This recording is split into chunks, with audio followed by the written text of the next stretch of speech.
তার নাম দিবেন কি? হেডাম বাবা দরবার শরীফ।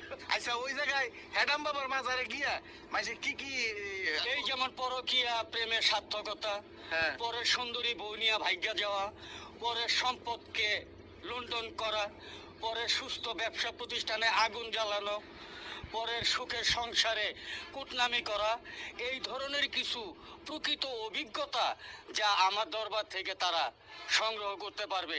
কারণ আমি বাচ্চা থাকতেও গুয়ায় আঙ্গুল দিতেছি, মইরা যাইয়া 2 আঙ্গুল দিব। মানে হেডাম বাবার আমারে ধরতার আচ্ছা, এই হেডাম বাবার মাজারটা কোন জায়গায় হইব?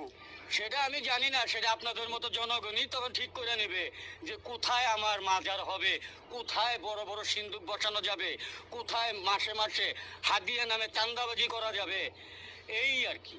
আচ্ছা চাচা, আপনি কি ভাবেন যে আপনি মরার পরে মাজার হইলে এই যে মানুষের পরকিয়া প্রেম মানে এই যে জিনিসগুলো যে আপনার কাছে